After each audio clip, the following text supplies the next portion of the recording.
ನಮಸ್ಕಾರ ಸ್ನೇಹಿತರೆ, Kannada jobs corner YouTube ಚಾನೆಲ್ಗೆ ಎಲ್ಲರಿಗೂ ಸ್ವಾಗತ.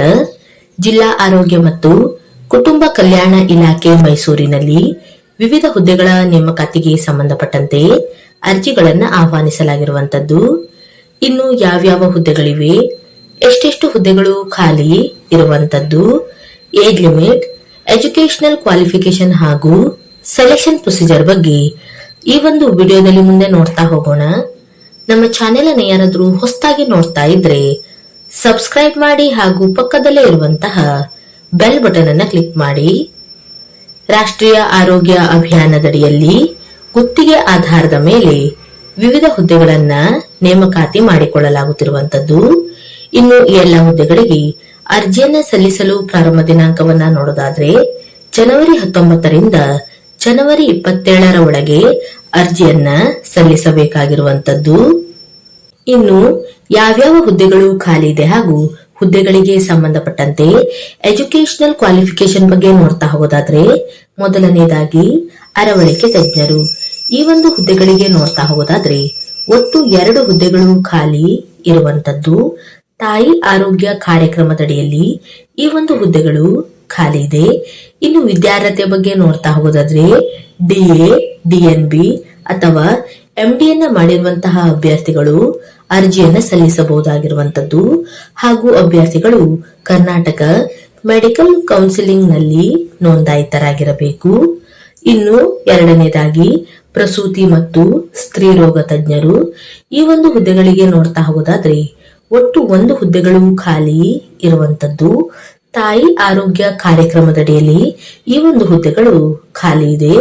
ಇನ್ನು ವಿದ್ಯಾರ್ಹತೆ ಬಗ್ಗೆ ನೋಡೋದಾದ್ರೆ DGO ಅಥವಾ DNB ಅಥವಾ MDಯನ್ನ ಮಾಡಿರುವಂತಹ ಅಭ್ಯರ್ಥಿಗಳು ಅರ್ಜಿಯನ್ನ ಸಲ್ಲಿಸಬಹುದಾಗಿರುವಂತದ್ದು ಹಾಗೂ ಅಭ್ಯರ್ಥಿಗಳು ಕರ್ನಾಟಕ ಮೆಡಿಕಲ್ ಕೌನ್ಸಿಲಿಂಗ್ ನಲ್ಲಿ ನೋಂದಾಯಿತರಾಗಿರಬೇಕು. ಇನ್ನು ಮೂರನೇದಾಗಿ ಮಕ್ಕಳ ತಜ್ಞರು. ಈ ಒಂದು ಹುದ್ದೆಗಳಿಗೆ ನೋಡೋದಾದ್ರೆ ಒಟ್ಟು 2 ಹುದ್ದೆಗಳು ಖಾಲಿ ಇರುವಂತದ್ದು. ತಾಯಿ ಆರೋಗ್ಯ ಕಾರ್ಯಕ್ರಮದಡಿಯಲ್ಲಿ ಈ ಒಂದು ಹುದ್ದೆಗಳು ಖಾಲಿ ಇದೆ.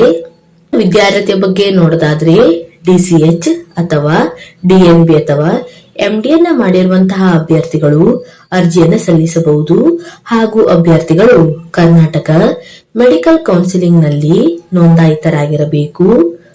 ಇನ್ನು ನಾಲ್ಕನೇದಾಗಿ OT ಟೆಕ್ನಿಷಿಯನ್. ಈ ಒಂದು ಹುದ್ದೆಗಳಿಗೆ ನೋಡೋದಾದ್ರೆ ಒಟ್ಟು 1 ಹುದ್ದೆ ಖಾಲಿ ಇರುವಂತದ್ದು. ತಾಯಿ ಆರೋಗ್ಯ ಕಾರ್ಯಕ್ರಮದಡಿಯಲ್ಲಿ ಈ ಒಂದು ಹುದ್ದೆಗಳು ಖಾಲಿ ಇದೆ. ಇನ್ನು ವಿದ್ಯಾರ್ಹತೆ ಬಗ್ಗೆ ನೋಡೋದಾದ್ರೆ ಮಾನ್ಯತೆ ಪಡೆದಂತಹ ಮಂಡಳಿಯಿಂದ ಅಥವಾ ಸರ್ಕಾರಿ ಮಾನ್ಯತೆ ಪಡೆದಂತಹ ಸಂಸ್ಥೆಯಿಂದ ಡಿಪ್ಲೊಮಾ ಇನ್ ಆಪರೇಷನ್ ಥಿಯೇಟರ್ ತಂತ್ರಜ್ಞತೆಯಲ್ಲಿ ಉತ್ತೀರ್ಣತೆಯನ್ನ ಹೊಂದಿರಬೇಕು ಹಾಗೂ ಕರ್ನಾಟಕ ಪ್ಯಾರಾ ಮೆಡಿಕಲ್ ಬೋರ್ಡ್ ನಲ್ಲಿ ನೋಂದಣಿಯಾಗಿರಬೇಕು. ಇನ್ನು ಏಜ್ ಲಿಮಿಟ್ ಬಗ್ಗೆ ನೋಡೋದಾದ್ರೆ ಗರಿಷ್ಠ 45 ವರ್ಷದ ಒಳಗಿನ ಎಲ್ಲಾ ಅಭ್ಯರ್ಥಿಗಳು ಅರ್ಜಿಯನ್ನ ಸಲ್ಲಿಸಬಹುದಾಗಿರುವಂತದ್ದು. ಹೀಗೆಯೇ ಇನ್ನುಳಿದಂತೆ ತಾಲೂಕು ಆಶಾ ಮೆಂಟರ್, ಪ್ರಯೋಗಶಾಲಾ ತಂತ್ರಜ್ಞರು, ಶುಶ್ರೂಷಕ ಅಧಿಕಾರಿಗಳು, ದಂತ ಶಸ್ತ್ರಚಿಕಿತ್ಸಕರು, ಫಿಸಿಷಿಯನ್, ವೈದ್ಯಾಧಿಕಾರಿಗಳು, ಆಪ್ತ ಸಮಾಲೋಚಕರು ಹೀಗೆ ಇನ್ನೂ ಹಲವು ಹುದ್ದೆಗಳಿಗೆ ಅರ್ಜಿಗಳನ್ನ ಆಹ್ವಾನಿಸಲಾಗಿರುವಂತದ್ದು. ಇದಕ್ಕೆ ಸಂಬಂಧಪಟ್ಟಂತೆ ವಿದ್ಯಾರ್ಹತೆ ಬಗ್ಗೆ ಇಲ್ಲಿ ನೋಟಿಫಿಕೇಶನ್ ನಲ್ಲಿ ಎಲ್ಲಾ ಮಾಹಿತಿಯನ್ನ ಡೀಟೇಲ್ ಆಗಿ ನೀಡಿರುವಂತದ್ದು.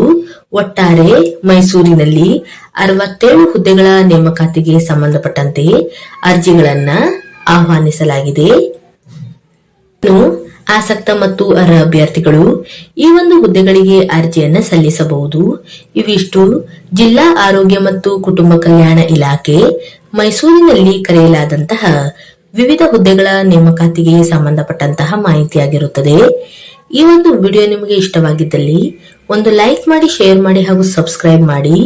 ಜೊತೆಗೆ ಪಕ್ಕದಲ್ಲೇ ಇರುವಂತಹ ಬೆಲ್ ಬಟನ್ ಅನ್ನು ಕ್ಲಿಕ್ ಮಾಡಿ.